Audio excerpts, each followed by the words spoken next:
Back like we never left. Oh, man. All right. What's going on, everybody? Welcome back to Music Maniacs with Side After Dark. We are Side After Dark out of Brooklyn, New York. I'm Dan Berg. I'm Sifa Graffiti. If you don't know, we're a band out of Brooklyn. We love music. We love talking about music, and that's why we started this podcast. Oh, yeah. Today, we have a very extravagant, great, some may say, topic. Uh-huh. And it is the greatest frontmen of all time, and that includes front women as well. We just want to say this. Talking about mankind. Exactly. So, a few ground rules before we really get into it. First of all, this is not going to be a ranked list. This is not going to be coming in at number 26. Correct. We're not doing that, all right? This is just a discussion between music heads about who we think is the best lead singers, best front people of all time.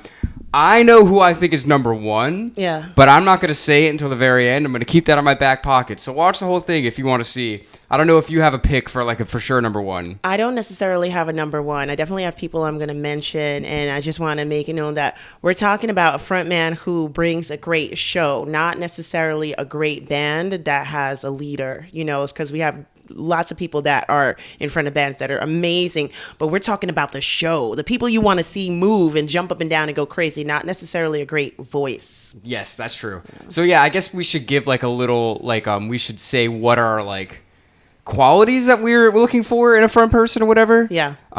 So there's this thing about a front person. It's like it's a lot of musicians on the stage, but there's one person that everything is kind of being channeled through as far like for the crowd, right? Yeah. So for that reason, like I don't think really solo acts really count for what we're talking about. And that's really the biggest thing. I mean, it's just as far as I'm concerned, there's a few things that make up like a great front person. Yeah. One is just your voice. Yeah. Right? How good of a singer are you? What's your range? What's your vocal power? Vocal power is a good way. Yeah. The style of voice that you have, not whether you're able to hit high C. Exactly. Yeah. Just the raw power of just like, oh wow, that was awesome. And also, this is not just rock music either. Yeah. We're just talking about just if there's a band and there's a person in the front, is that person the fucking awesome person? Yep. That they should be. What else? So I think vocal power. I think just crowd control. Like are they able to get the crowd in the palm of their hand? Yeah. And then I think just like coolness factor. Yeah. Like, do you want to watch this person? Like, is this person entertaining to just look at? You know what I mean? Yeah. And I like a larger than life on stage personality. You don't necessarily have to be all up in our faces when you're off stage or doing interviews. Right. Once you get on that stage, we should just only be focusing on you by default, just because of the way you are as a front person. Exactly. So I think all the people that we're going to talk about have some combination of all of those qualities. And, obviously, it's a subjective thing who's best. We're just going to talk about people. We're probably going to miss some. We might have to do a part 2 if we miss enough people. Yeah. But without further ado, let's talk about the greatest front men ever. So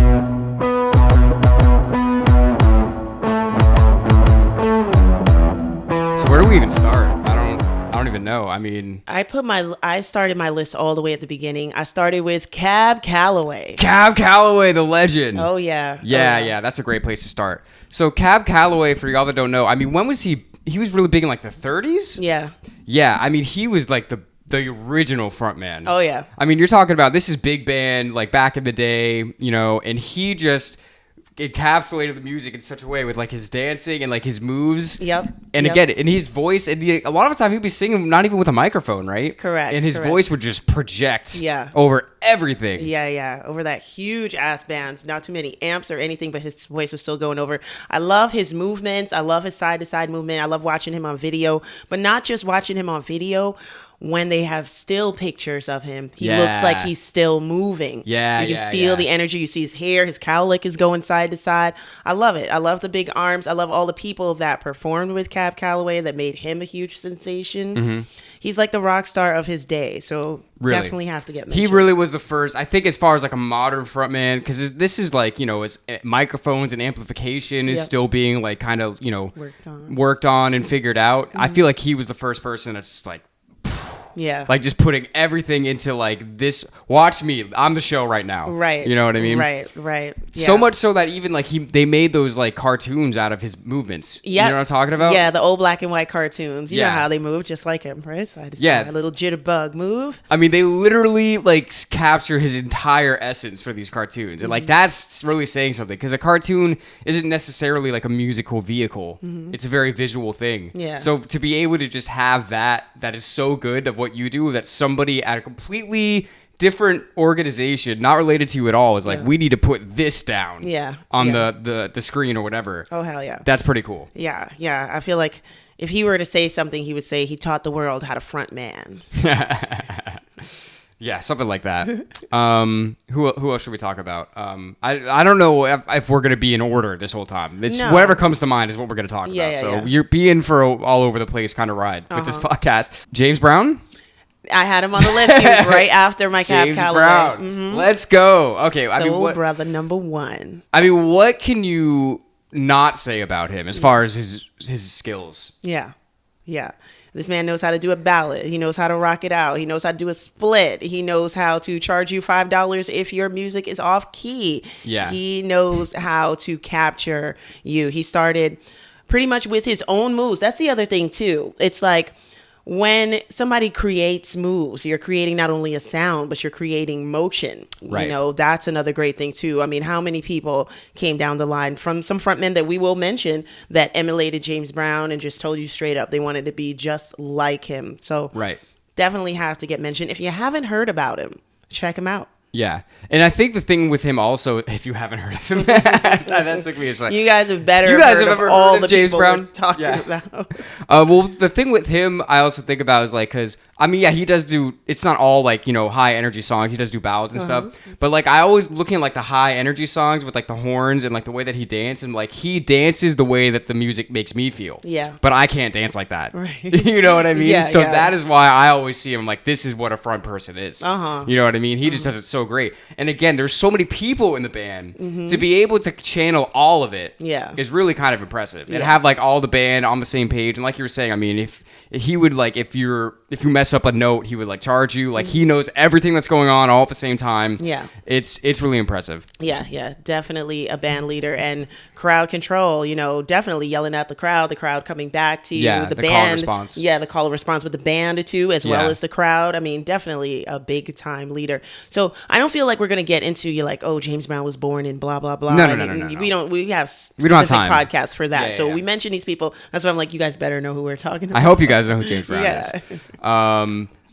Actually, isn't he is technically a solo act though? No. Yeah, but Oh, he so definitely I had guess a whatever. band. Yeah, we'll bring it. So if we're gonna do that, I'm gonna say Frank Sinatra. I'm gonna bring Frank Sinatra up as a frontman. Okay. Just because, again, we're talking about big bands here, and like to have you look at this footage and it's just like 40, 50 people, and there's just one guy in the front. And you can't take your eyes off him. Same with Billie Holiday. Right. You know what I mean? Yeah. It's just like the voice and the expression of it. You just feel it, and you're just mesmerized by them. Definitely. I also want to say a similar thing about Jim Morrison. Yes, he's right here. He actually right- came to the podcast here because Yeah, he's hanging out with us in studio. he knew we were going to talk about him. Yeah. Once we said frontman. Yeah. So obviously he wasn't part of a big band. Right. He was part of a small band called The Doors. But the thing about him is like their music was very strange. Strange days. Right? People are strange. People are strange. And Jim was a little strange, and that's why he was the perfect like vessel Yeah. for their music. Yeah. Because the thing about him is like you never knew what the fuck he was gonna do. Yeah. Like he was a loose cannon. Yeah. You know what I mean? We talked about this before. Like I don't know if I would have really wanted to have met him. No. Because he seemed like a really like just a legitimately wild kind of guy that you don't know what's gonna happen. Like I wouldn't want to be fist distance. Yeah. You know what I mean? Yeah. Of Jim Morrison. Very true. And I like the word you used, vessel, because when you look at the band, you look at all four guys on stage, the other three, Ray, Robbie, and John, are pretty much introverts. You know, we have come across many drummers and bassists and lead guitarists that are pretty much the front men for their bands. Right. And these guys were not, but the music was telling you something that they weren't with their physical expression, and Jim was. Yeah, Jim picked it up. Jim filled out the rest of it. Yeah. And the thing that was really crazy about his like just like his general like stage presence, so there wasn't a lot of like jumping around and dancing with him and like, everybody, how you feeling tonight? Right. Everybody makes a note. That was not his thing at all. Right. He just had this like brooding like this thing that it's like, it's so hard to describe. Like he could just stand there and not move at all, and it was still mesmerizing. You know what I mean? Which is, you can't teach that. Right. You just really can't. Right. Frontmanship is earned, not taught. Not given. Or taught. I want to say Tina Turner. Tina Turner for sure. For sure. I mean, we're talking about a lady that used to strut on stage. She's got a loud timbre of a voice. It definitely attracts a lot of attention. You want to hear and see who that is making those sounds. She started out with Ike and Tina, and then when she went off in her own solo career, she definitely was still able to be a great attention getter on stage. Yeah. Constantly moving, you know, different moves with her girl dancers by herself. She does not lack any energy. And one thing that really is great about her is that she taught another frontman how to put his frontmanship together, which is Mick Jagger. He taught her how to strut, how to walk, how to do the walk that he knows. When you look at both of them, when you watch Tina Turner on stage and you watch him, it's like they are doing the same thing. They're just different people. Yeah. The thing, well, we'll talk about Mick more obviously later. But when I think of Tina, the thing I think of most is just like power. Like she's just powerful. Yeah. You know what I mean? Like just in her voice and then also in her movements. It's Yeah. just like, this is what I'm doing. Yeah. You know what I mean? There's nothing half-assed about it. Yeah. Which I think is interesting because I don't really get that same thing from Mick. Yeah. But I do obviously like the moves, some of them, you know, or he obviously picked up how to do this from her, but I just get more of like a feeling of power and like control from her. Yeah. You know what I mean? Yeah. What I like about her style is that she wants you to be with her in what she's feeling. She's not going to tell you how to feel or expect you to feel a certain way. Like if she's feeling joy, she's like, I just constantly see her hands in a way. She's like, come on with me, give it to me. Like, you know what I'm saying? So I like that style as opposed to like we were just talking about Jim, where he doesn't care how you feel in the crowd. Like, you know, you're either there or you're not. So they all have different styles, these front people. So I'm glad we're going through all these different people. Yeah, and there's so many to go through. And again, we're definitely going to miss people. You know, leave a comment if there's somebody that you really think that we should have got to that we forgot to, and maybe we can do a part 2 at some point. But I guess we should keep going. Who else? I'm trying to think chronologically where we're at. Right. I mean, we started with Cab. Yeah. We talked about Billie Holiday. We talked about Frank. Sinatra. Yeah, we're moving down the line. I guess we should talk about Elvis. Yeah. Oh, right? Yeah. Even though I for sure think of as a solo act. I don't really think of him so much as a front person because I really think of it as it's just him. Yeah. But obviously he was a great front person because I mean the hip shaking and all this shit. Like he definitely set the standard of like, if you're like a lead singer in like a rock band, like you got to have certain kind of energy. Yeah. And he obviously was one of the first people to really bring that to a huge level. Yeah. And definitely knew how to get attention. Just like certain movements of his face, his eyes, and not just the body, and what he says to the crowd. He's another one too that really engages with the crowd as well. I keep talking about these people like they're alive, they're not. He can be. Elvis is in Jamaica right now. I don't know if y'all knew that. That's right. Yeah. And he had the same 2 guys behind him for a while, so we can kind of say that's true. That was his band. Jerry Lee for sure. For sure. Well, he played the piano like a fucking madman. Yeah. He's like to me, he's a Cab Calloway. Yeah, that's true. And I think there's another interesting scale of like being able to be the front person while also playing an instrument because it's just a different like position that your body has to be in. You can't do certain things. You have to be, you know, at a certain place with your body and like your movements. And that makes me think about Chuck Berry. Yeah. Because Chuck Berry, for y'all that don't know, I mean, he invented like every guitar move, pretty much, except for like the windmill, which was like Pete Townsend from The Who. We'll talk about probably the singer of The Who later. Definitely. But no, Chuck Berry, I mean, he set the standard of I think more than Elvis, actually, now that I think about it. Oh yeah. Yeah, oh, because he's playing the guitar, he's doing the duck walk, he's doing... You can just tell just from that. Nobody's swinging their hips like Elvis at their guitar right now, but people are still duck walking and holding a torch for that. Well, and it's just really, again, it's just the control of like the instrument while you're singing, and it's just like the all eyes on you aspect of his performance. Yeah. It's like,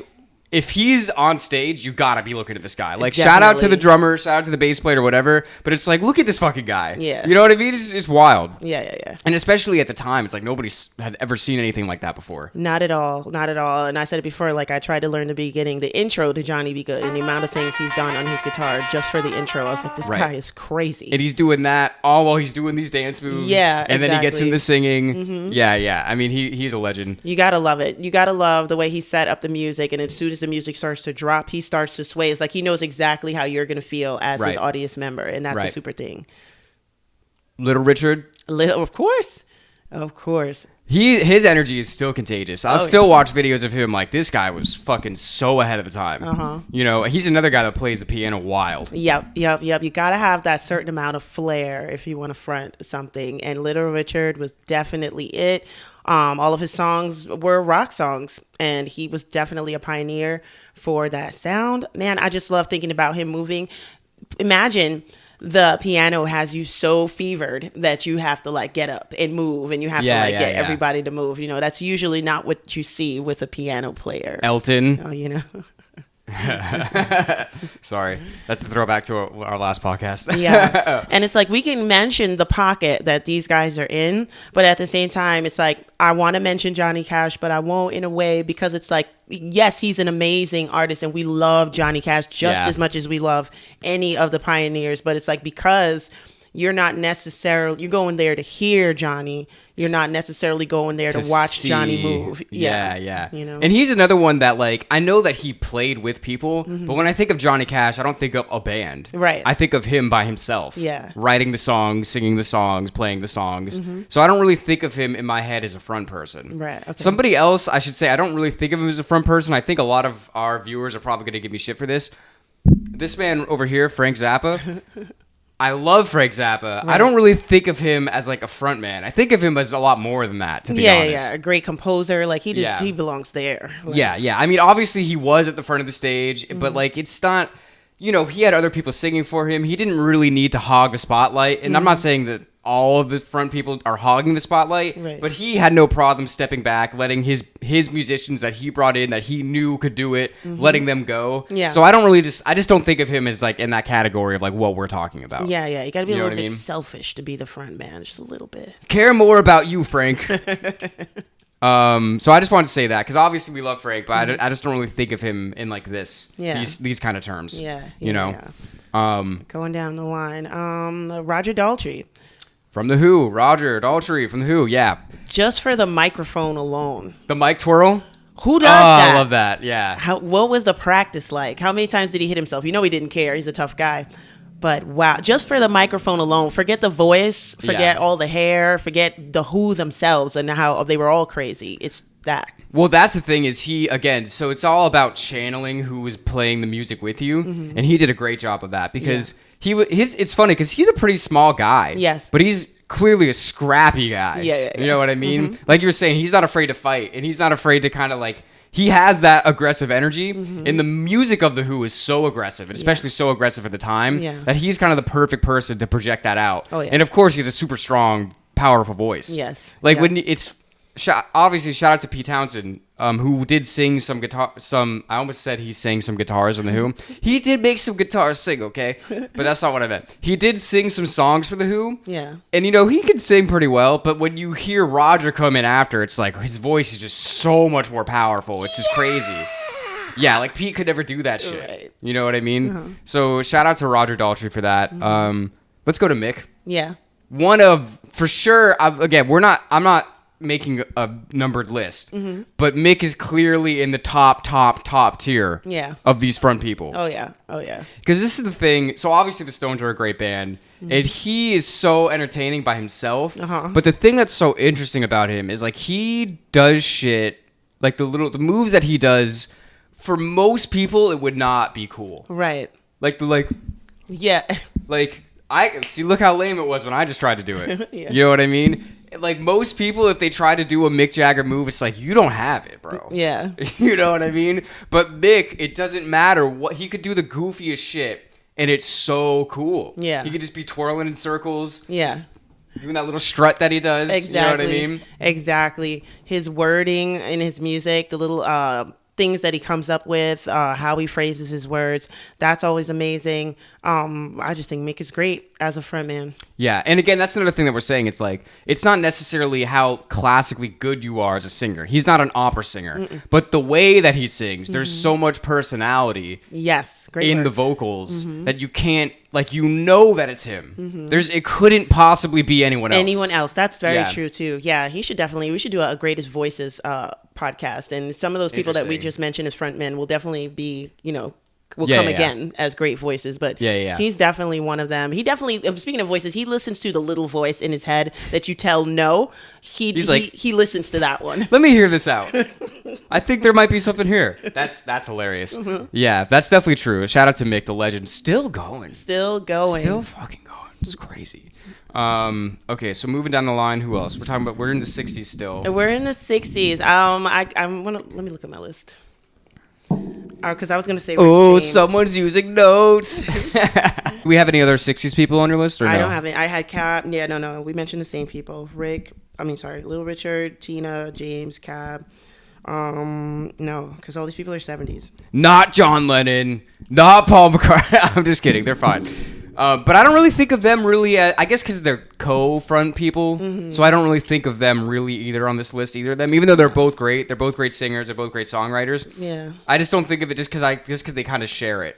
I don't really Yeah. think of them in the same kind of vein. You know what I mean? And I feel like people went to see, in the beginning, all the girls went to see them because they felt they were cute and they were a boy band. And then people went to see them to hear them and can't wait to hear them live. But people didn't go to see what John and Paul were going to do physically like that. Maybe That's true. That's you want to interesting. hear what they're going to improvise with. But not and like things what like move that. are they going to Yeah, do? I don't think about moves when I think about Paul McCartney and John Lennon That's at a good all. point. That's a good point. Maybe that's why subconsciously I didn't really think about adding them on there. But who else? I feel like we're definitely missing 60s people. Oh, well, Hendrix. Oh, yeah. Oh, my God. I mean, is he even really that good? I don't even He's know. not that great. Well, did he have a band? This is the thing. This is the other thing that's I think is interesting about him. He is one of the greatest frontmen, but not for his singing. You know, like he gets the job done when it's singing. Nobody Yeah. talks about him as really a fantastic singer, Right. And he does have personality in his voice for sure, but he's not known for that. Right. What he's known for is playing the guitar in ways that nobody would ever think to do, and being so showboaty, Yeah. and so like calm about it though at the same time. Like it never even seemed like that he was trying that hard, even though he clearly was. I mean, he was the one playing guitar behind his back, playing it with his tongue, Yes. you know, all that shit, lighting Getting the guitar on fire, Yeah, getting the guitars pregnant. getting guitars pregnant. Yeah, I mean, like literally just the idea of like I'm gonna light my fucking instrument on fire to end my set. Like that is crazy. That's crazy entertainment value. That is some frontman type shit. Yeah, just to think of that. You know what I mean? Mm-hmm. That's like pinnacle frontman. Yeah. So huge shout out to Jimi Hendrix, obviously. Oh yeah. Who else do we love from the 60s? There's somebody up here that I'm not going to mention yet because they're my pick for number one. Okay. But I'll leave that for the end. Yeah, 60s. I'm drawing a blank, but 60s people, give us some more frontmen.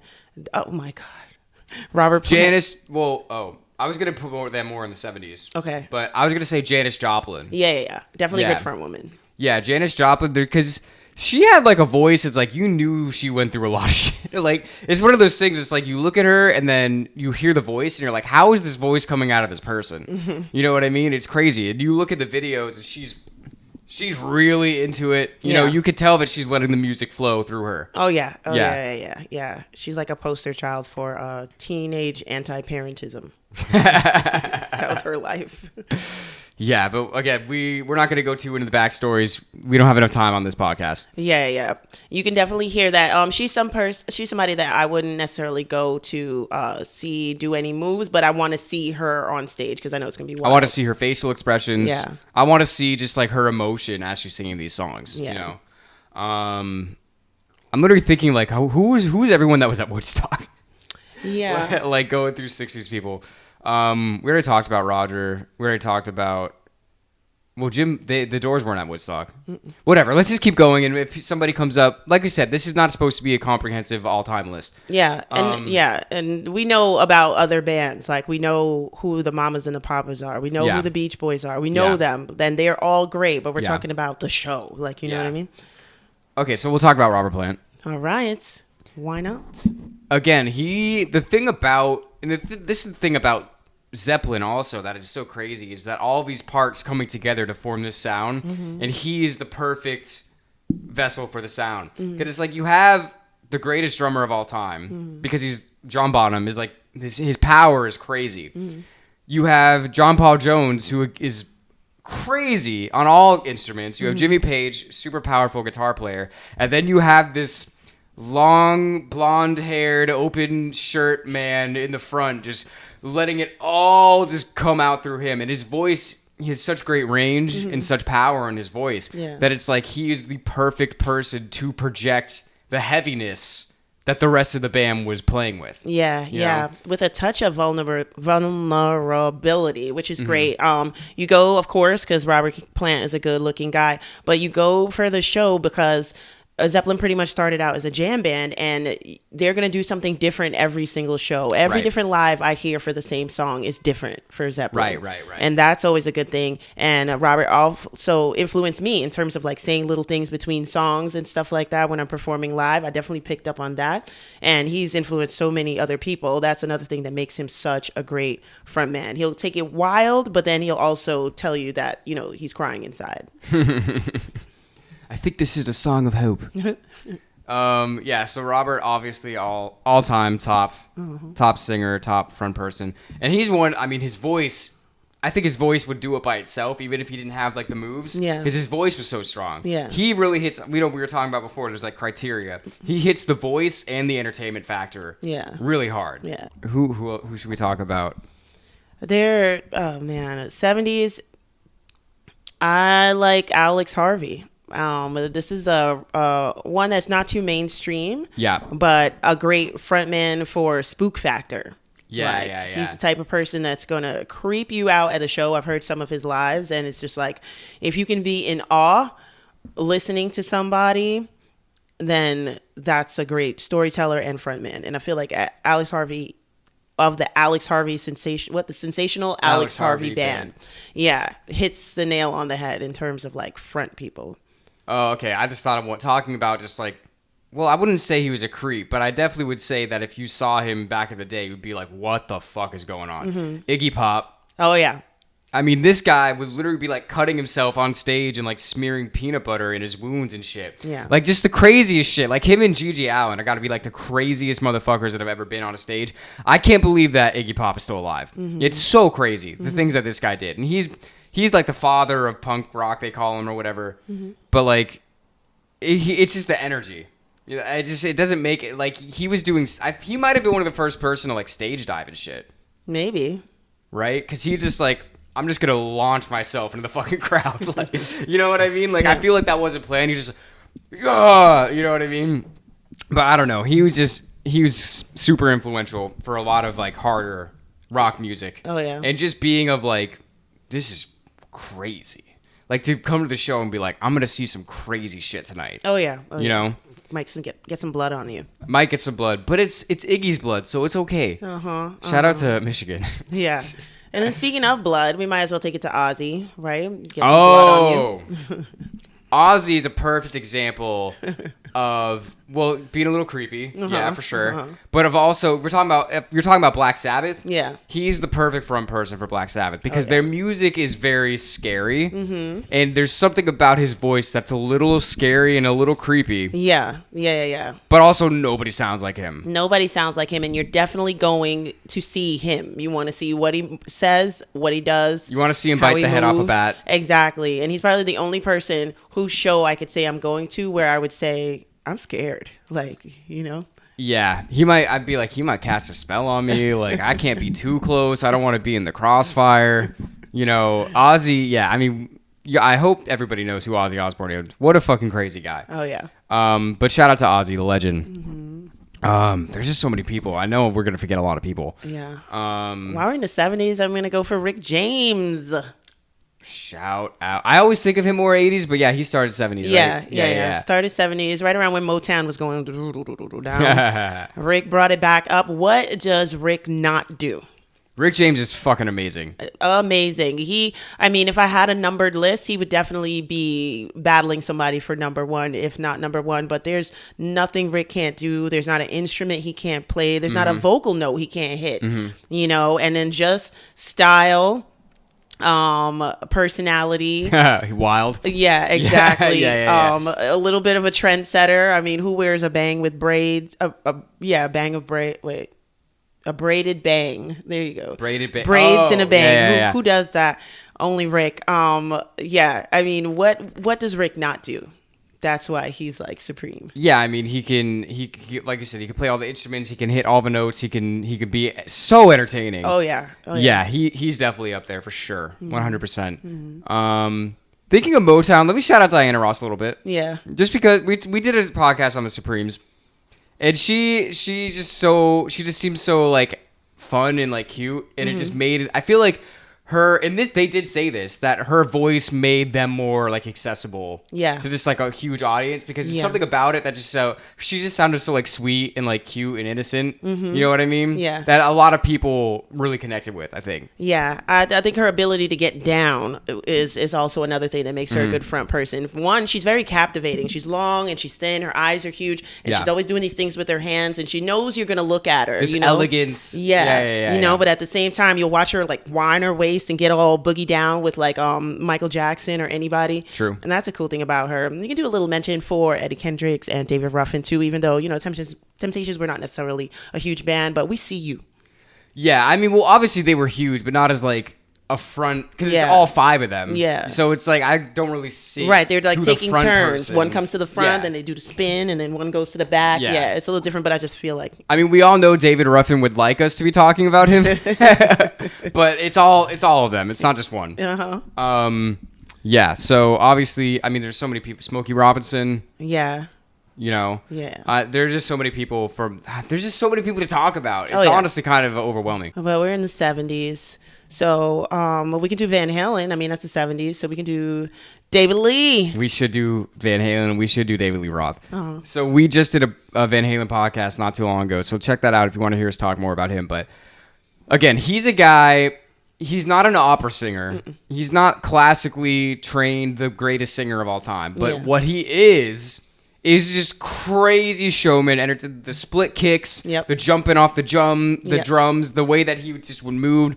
You just can't take your eyes off him. Right. And just like in the notes that he does, it's like, like the screams. It's like, nobody did shit like that. Right. And it's so much personality. Yeah. It's really, you know, as we talk about it more, I realize being a great front person is really more about just having your own personality and projecting the band's personality than it is about being a great singer. You know what I mean? And David was the king of that. Yeah.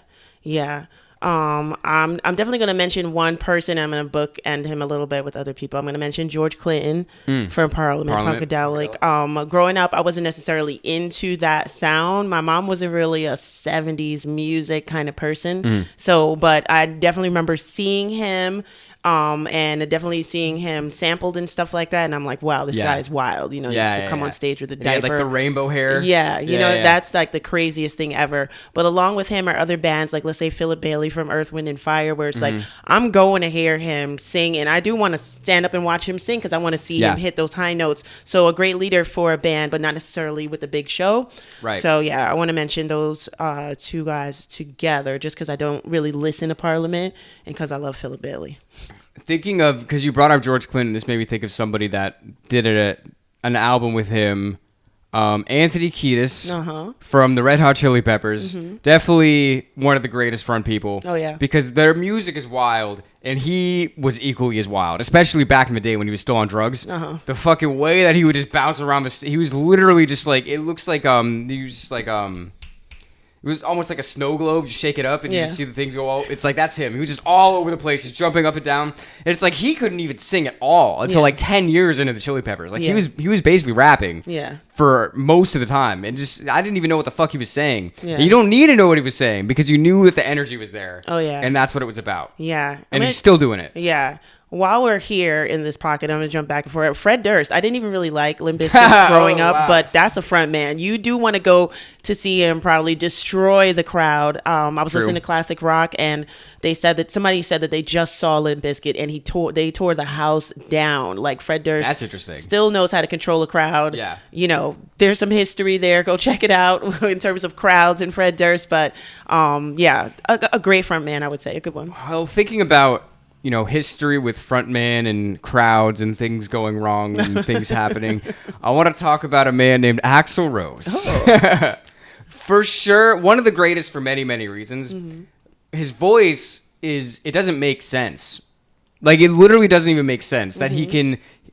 First of all, the range. Yeah. I mean, we said this when we did a Guns N' Roses podcast. There's been songs where I literally thought it was multiple different people on the song. And it's just all of Axl's multiple personalities, I guess, coming out. But his range is crazy. And that scream, nobody could scream like that with the power. He had at the same time. Yeah. It was fucking insane. And then, obviously, Guns N' Roses was like a very dangerous band. And he was a dangerous person. Yeah. He was another guy. I'm like, I wouldn't really want to be around him. Like, he might just swing on me.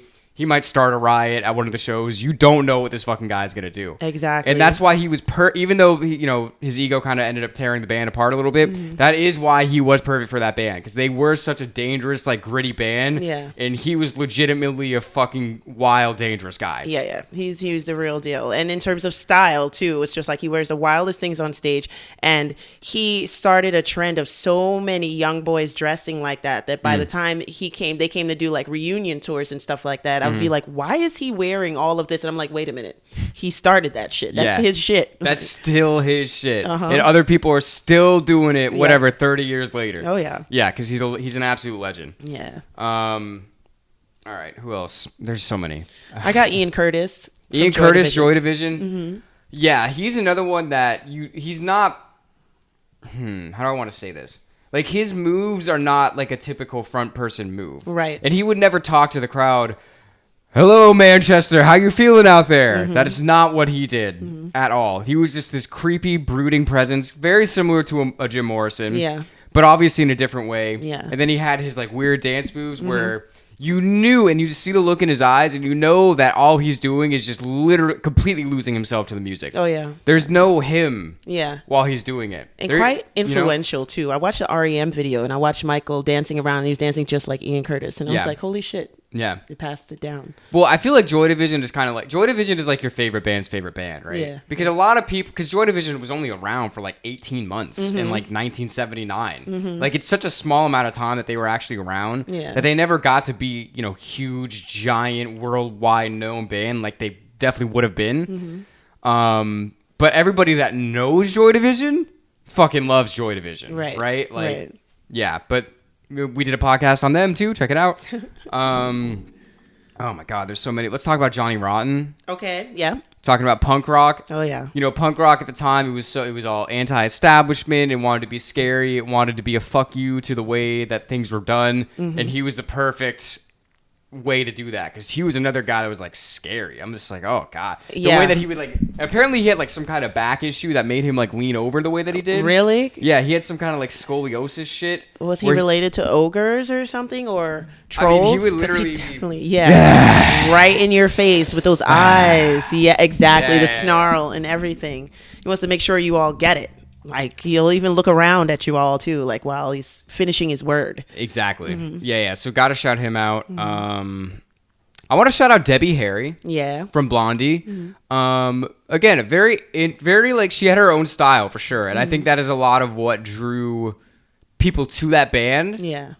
As well as, her just being a good front woman for the band, because she had a very distinct style, and she was always just kind of like doing her own thing. Yeah. And it doesn't really sound like anybody else. Like, you still hear certain Blondie songs, you're like, this is a fucking all-time song. Yeah. Oh, yeah. So I had to shout her out as well. Oh, yeah, for sure. Who else? David Byrne, since we're over there, since we're downtown at CBGB. Yeah. Hanging out downtown Manhattan. Shout out to David Byrne, Talking Heads. Another guy, kind of a fucking weirdo. Yes, yeah. But it's perfect for Talking Heads music, because Talking Heads were all in so many different kinds of styles and doing so many different kind of things that you had to have a really dynamic front person to be able to capture everything that they were trying to do musically. Yeah. And he was that guy. He's that dude. Yeah, a great visionary, a great artist at the same time too. Definitely made his music into art. And only David Byrne would say, "Hey guys, next time we get on stage, we're all gonna run in place to the beat of this music. Everybody. Bass, drums, backups." Yeah, that is so true. Shout out to David Byrne, legend. Legendary creative force. Oh, yeah. I mean, he does Broadway plays now. It's not even just rock band. What a legend. We got to mention Prince. Oh, my God. We got to mention Prince. And that's funny. Well, I guess technically it was Prince and the Revolution, but it was always Prince. Yeah. But he was just he was every instrument, and the charisma and just the look. Yeah. He was so ahead of the time. And you just can't take your eyes off him. Correct. Like, it doesn't matter what he's doing on the stage. It's like, that is the guy. Yeah. And he comes in, and just his charisma is just off the chart. I remember hearing a story. This doesn't even have anything to do with music. I remember Shaquille O'Neal telling a story. They were in Minneapolis for the All-Star weekend. Okay. We're talking about Shaq, like the biggest, most famous athlete, walking to the club. Everybody's looking at him. Everybody's partying with him. And then at one point, like, he realized that everybody had kind of left where he was and nobody was partying with him anymore. And he was like, what the fuck is going on? And somebody was like, oh, Prince is here. And he's like, oh, okay. And we're talking, Prince is like 5'2". Yep. And we're talking about like 7'3" Shaq. And he's just like, oh, okay, well, that makes sense. I mean, it's fucking Prince. I mean, what are you going to do? Yeah. He's another one. What can Prince not do? Seriously. All the instruments, all the notes, the style on stage, you're either with him or you're not, but he knows you're with him. He's got that confidence. Exactly. He just has that, whatever it is, he just has it. I know that's like a cliche thing to say, but it's really true. It's really true. Who else should we go to? Bob Marley. Bob Marley for sure. Not only for his voice, which is amazing, but it's something that we talked about. Okay, sorry, this is just becoming promo for all our other podcasts. In our Bob Marley podcast, you had said something that I never really thought about, but you said it at the time. It's like the way that he danced, it didn't even necessarily have to do with the beat. Right. Like, he was just going crazy. Yeah. In like whatever way that his body wanted to move at the time is what he was going to do. Yeah. And that made it his own, and that made the show, Absolutely. Because all the other instrumentalists and the I3s, the three ladies that used to sing with him, they're doing their own movement, and the instrumentalists are pretty much introverts as well. So Bob's got the hair, and somebody who's not big in stature as well, but just makes all eyes come on to him. Right. That's definitely true. And again, I mean, that's the thing, we talk about these criteria. He hits like all of those criteria because he can keep the crowd with him. He has an amazing voice, really distinctive voice. He can hit amazing notes. Yeah. And then, just the energy. Yeah. He's obviously one of the best. And that's why he's one of the most famous musicians that's ever lived. So we're like 70s, 80s. We did some 90s. There's so many bands in the 90s. There's so many people that fronted bands in the 90s, and that's all great. You definitely went to see the band do the show. Yeah. So people like, let's say, Nirvana, Nirvana's a great band. I don't necessarily feel like Kurt is one of the greatest frontmen I've ever seen. I agree with that. I was going to say that too. Yeah. I love to look at James Hetfield. I think he's a great frontman. I don't know if I would put him... I don't know if I would put him in my top 10 because he's not doing a whole huge show. But when he stands there with his huge body, you know, it's like... How dare you? And he came by and I'm still insulting him, right? He came all the way over here. Yeah. I don't know. I'm on the fence with you on that one. Yeah. I got to think about that more because, yes, do you go to look at James and see what he's going to do and say yes? Well, I'm gonna for sure say him just for the reason of he is the perfect person for what Metallica does. Yeah.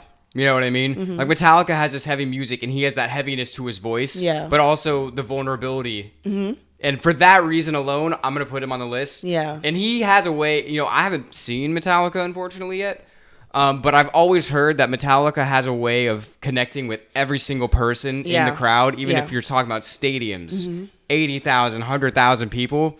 And that's... I think that's mostly because of James. Yeah. It's definitely a thinker because he wasn't on my list, but he just happened to come up in my mind. And yeah, you got to be a great front man to hold down about 40,000, hundreds of thousands of people, right? And keep their eyes on you. So yes, for sure. Yeah, him absolutely. I want to give a shout out to Lane Staley from Alice in Chains. He's another guy. I mean, he could just stand there in sunglasses, not moving at all.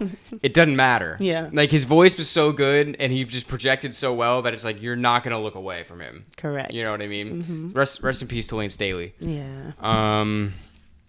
We're kind of in the 80s. Not Bono.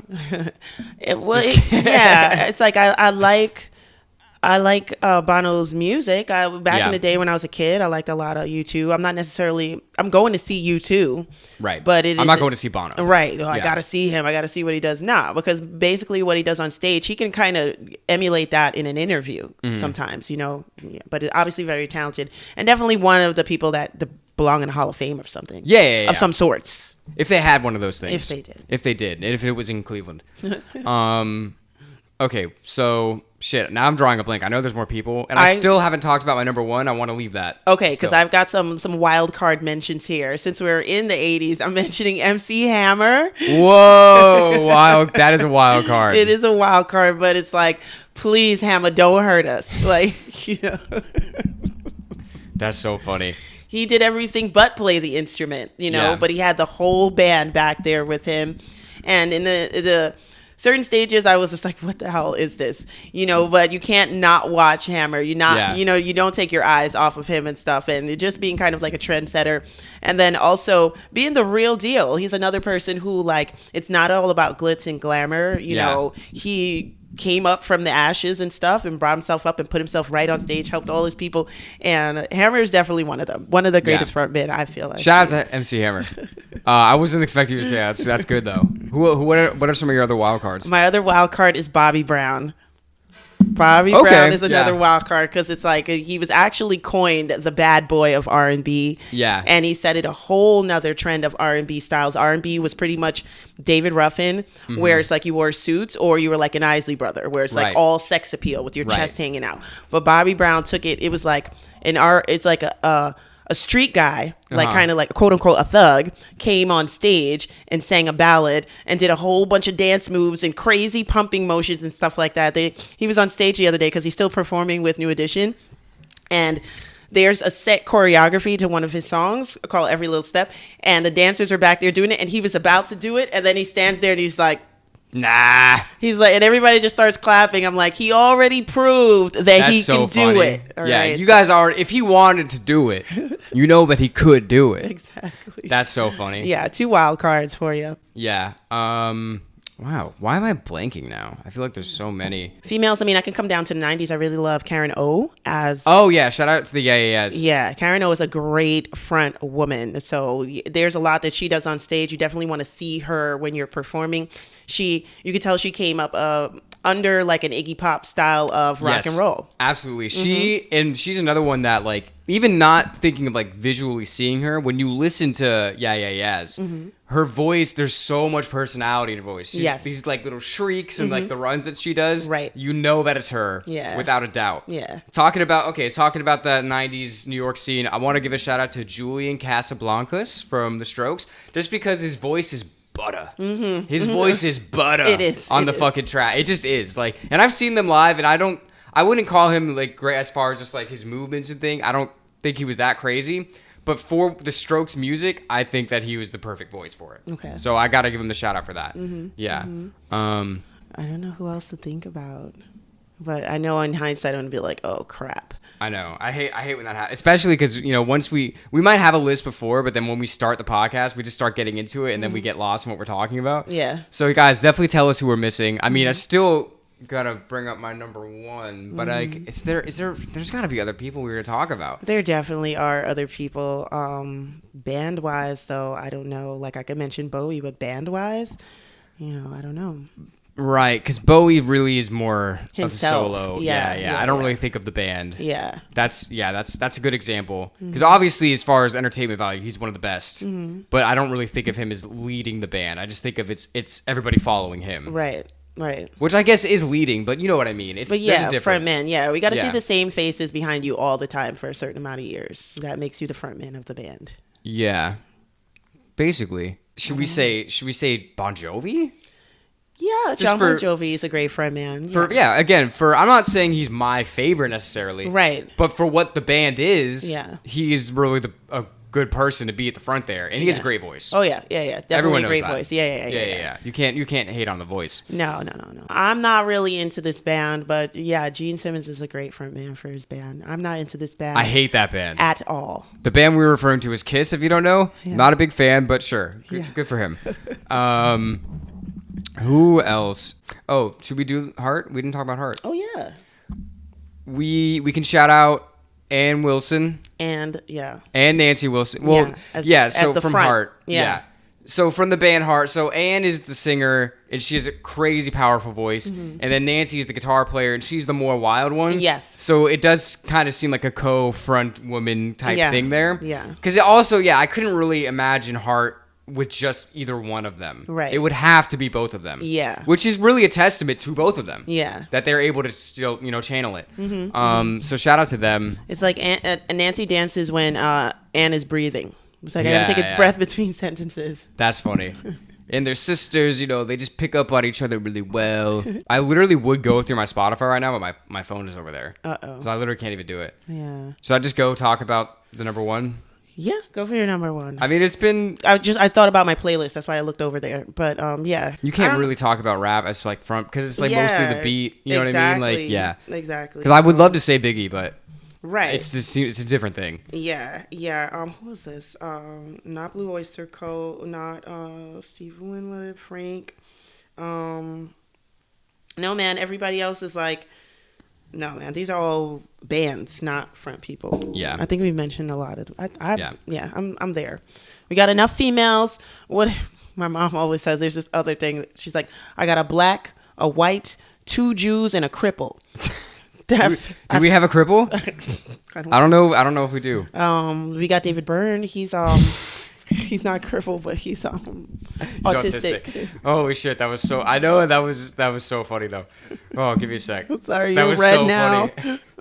That was so fucking funny. So, we've mentioned a lot of people. Like we've been saying the whole time, we're definitely forgetting people. We're in the moment trying to think about it. But, now that we've gotten to this point, I do want to say who I believe is unequivocally the best frontman of all time. Uh-huh. And he is in the room with us today.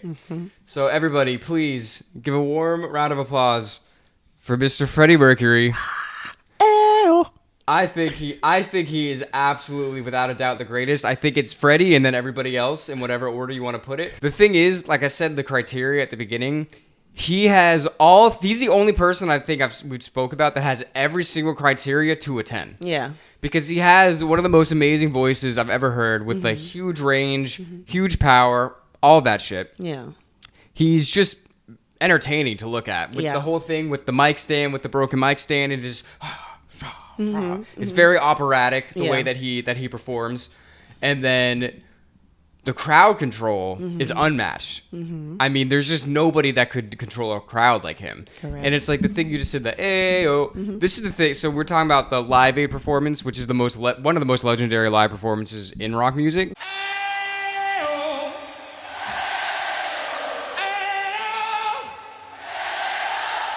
And he does this thing where he basically does his vocal warm-ups with the crowd. Yeah.